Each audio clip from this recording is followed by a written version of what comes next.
You're listening to The Money Hour with your host, Tina Mitchell, on Alternative Talk, AM 1150.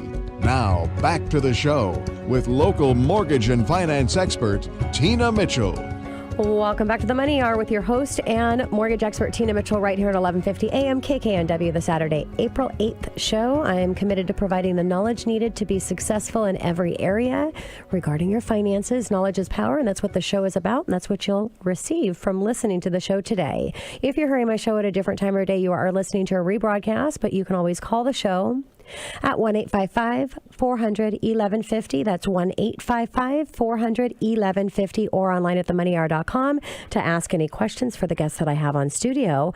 And right now in studio, I'm having a conversation with Elisa Skoglund and Keri Dutton with Keller Williams Real Estate Bellevue. We're going to talk on market update and how to select a winning agent for your real estate needs. Thanks, guys, so much for coming in and joining me in studio. Thank you so much for having us. We're going to have a little girl time now. I'm excited. I just realized it's my mommy's birthday today. Oh my gosh, happy birthday to your mom. April 8th. Oh my gosh. Well, good thing I can't sing, because otherwise I'd sing her happy birthday. So we'll get right to the introduction for you guys.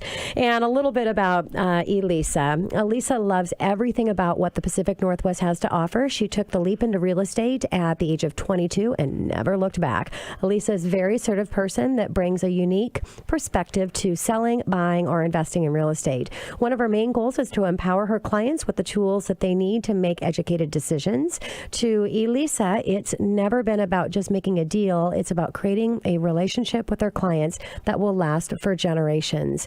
In Elisa's 10 years plus in experience in both real estate and, in property management, she has had a great pleasure of working with management and executive level clientele across the Pacific Northwest, including clients from Microsoft, Amazon, Boeing, BNSF, and GLY Construction, which my husband's retired from, to name just a few of the many companies that she has served and worked with their employees. Also in studio with Elisa is Keri Dutton, and is originally from Georgia and moved to the Northwest in 1989, a few years after I graduated. I just wanted to see if my listeners could guess how old I was.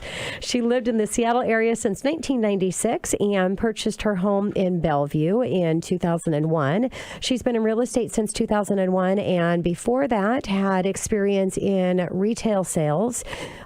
She spent many years working in single-family property management and really enjoyed working as a Realtor, connecting buyers and sellers. And again, just really excited to have a conversation with you guys.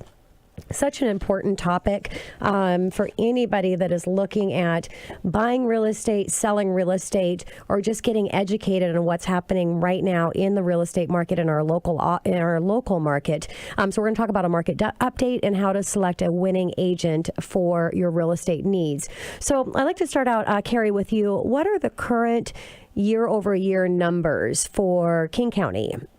For King County, we see a price increase of $100,000 on average price from 2015 to 2017. So the average sales price in King County has increased by $100,000. Yeah, that's a lot of money sitting in that home bank account for those people that were able to take advantage of that. Absolutely. We're seeing a lot of people that are really cashing in on that investment. In Bellevue, it was even better. It's gone up $112,000 from 2015 until January of 2017. So even better in the Bellevue market. Yes, yeah. The other thing that we're seeing right now, too, is we just looked at the currently active listings as far as condos and single-family homes right now. Just by city, we took a look just yesterday, and there were only 75 currently active listings in Issaquah. In Sammamish, we saw 62. In Bothell, we saw 70. In Renton, we saw 96, and Bellevue had the most at 138. And of the two cities that had the most, we looked at new construction as well. And so Sammamish and Bothell are the two cities with the most percentage in new construction making up those listings. So that was interesting to see that the buildings going pretty steady in Bothell and Sammamish. Yeah. And, I heard not too long ago that the normal average for the King County on properties that are on the market available for new buyers to purchase averages around 9,500 to 10,500. So if you look at that in comparison to where we're at, it's crazy. Mm-hmm. And we've never seen anything like this, right? It's insane. I mean, being a specialist in the Sammamish and Issaquah area, it's insane to think how much new construction is actually going up there. I mean, if you drive up there, you can totally see all of the new construction that's happening, and even stuff that isn't even on the market yet that's going to be hitting the market. We need more roads. Yes, definitely. Yeah. So, Elisa, how does this influence the sellers in today's market as well as affect our buyers in today's market? So what we're really seeing is buyers are just having a whole lot of competition with the low inventory. I mean, multiple offer situations, not understanding where they need to go, how they need to go about getting the home that they want. I mean, we're seeing on one of my Kirkland listings up in Totem Lake, I mean, we had 33 offers. It went $90,000 over asking price. So it's crazy. Not a lot of people can understand or grasp the market right now. And so I think what we're seeing right now is going to significantly change even more in the summertime when more buyers are getting into the market. Yeah. More sellers are getting into the market too. Sellers need to be careful when they're pricing and not overpricing it. And buyers are incredibly savvy.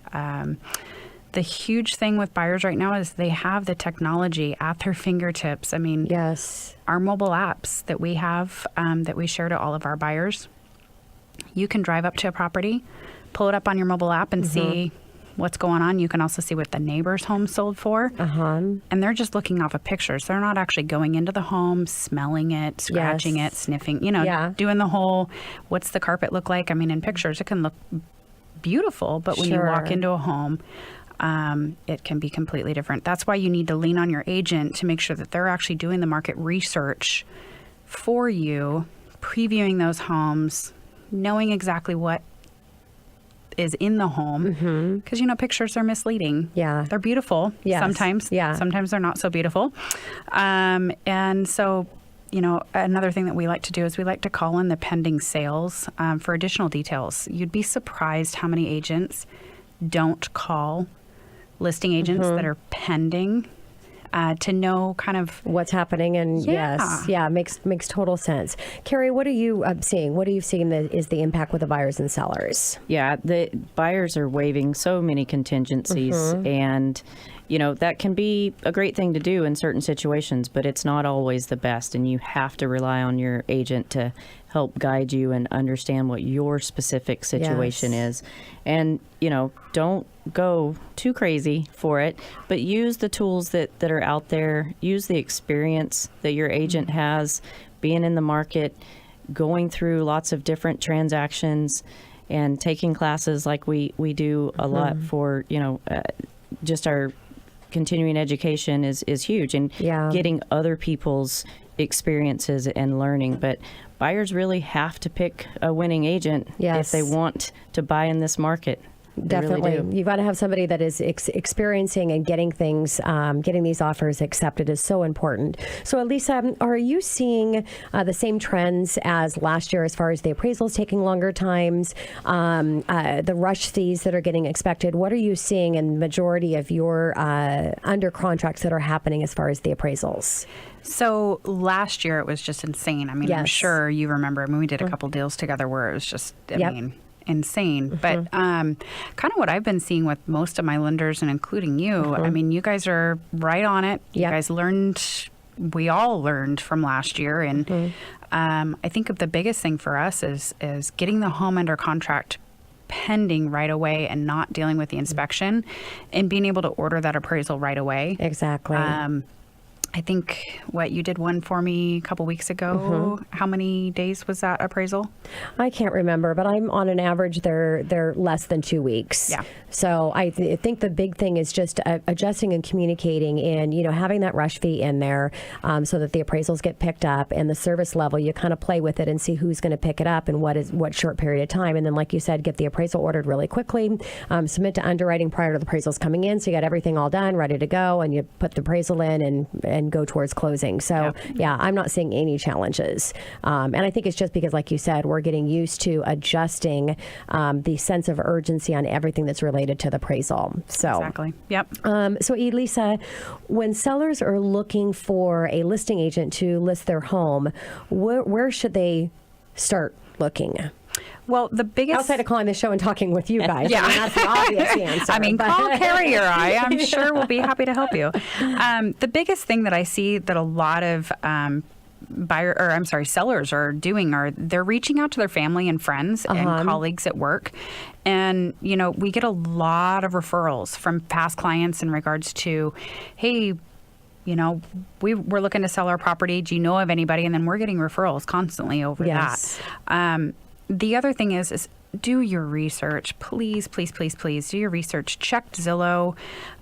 Just because your family, friend sells real estate, do they do it full time? Yeah. Are they a realtor? There is a huge difference between a realtor and a real estate agent. Yep. If you don't know the difference between the two, please give Keri or I a call, and we'll be gladly happy to tell you the difference. But again, just do your research. See how many listings they've done. What's their turn time? What do they pay for?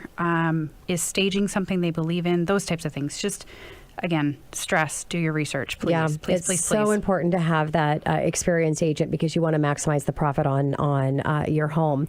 So, Keri, should sellers be worried if their listing agent represents the buyer as well, what the industry calls dual agency? I would be very concerned if I were selling my property and my listing agent was prepared to also represent a buyer in that same transaction.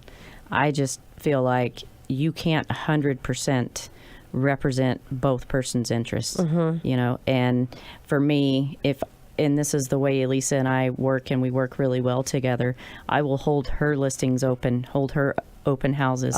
So if an unrepresented buyer does come through, I can represent them while she has the listing and the seller's best interest still at heart. So that works really well so that there's never a question. I never would want my client to look at me and say, hey, did we take that offer because it was the best offer for me, or did we take that offer because you got paid twice? It was the buyer, yes. And it's important for the buyer to understand the contract. It is the seller. I mean, you can't do the dual agency, but the representation really with the agent is with the seller. So, and a big question to ask to yourself is: are you the one that's getting the full value of the market, or is your agent? Yeah, great question. Great question. So, Elisa, how are you winning in multiple offer situations for the buyers? This can be an entire show because I know there are so many things that you guys are doing to set your buyers aside. But couple things. So, wonderful question. I'm actually waiting on pins and needles right now. I'm pretty excited for my buyers. We just submitted an offer last night. So, some of the techniques that we're doing, I'm happy to share them with your listeners because they are your listeners. Thank you, Elisa. You're welcome. Each case is completely different. Yeah. That's the kind of cool thing about real estate is no buyer situation or seller situation is the same. But getting as much information from the listing agent as humanly possible, building that rapport, and honestly just treating them like you would want to be treated if you were the listing agent. Would you want your buyer's agent be calling them 24 hours a day, 7 days a week and bugging them and blowing up their phone? Because guess what? If I'm the listing agent and I'm getting 30, 40 calls a day, the last thing I want is somebody calling me time and time and time again. The other techniques that we're doing is a handwritten thank you card that we leave at the pre-inspection. We're having our buyers do handwritten like letters with a family photo if possible. I've gone as far as delivering flowers to the listing agent on offer review day with a bottle of wine that just says, happy review day. Keeping our Hope to fingers hear crossed. from you. You may need this later. That's awesome. And then just making sure that you're doing all your efforts, that your buyers are doing all their efforts in order to make sure that they're reviewing all the supplements, right? Sure. That way, then there's no questions. Yes, makes sense. Yep. And we have less than 60 seconds, but I want to get to this question for you, Keri. Should sellers only be concerned about price, or do terms matter? 60 seconds. Terms matter 100%. Yes. Cash is obviously king, but get the terms that you want. If you need a rent back, negotiate that in. Yes. If you need a 10-day close, make it happen. Mm-hmm. Sellers can dictate that right now, and it's a great place to be. Yeah, that is awesome. And then real quick, call us yes. in regards to certified results that we do. Number, Lisa, will you give that to our listeners? 425-890-3119. And then Keri Dutton's number is 206-713-0503. And for all my listeners driving, you can always call the show if you missed that, 1-855-400-1150, or go online to themoneyhour.com. Thank you so much, you guys, for joining me in studio. Great willpower, great show, and just really excited to have you share your expertise with my listeners. You're amazing. Thank you for having us. We enjoyed it. Thanks. Okay, coming up next to the Money Hour, credit and common credit reporting errors. Alan Parker with 360 Credit Consulting, right here on 1150 AM KKNW after this short break.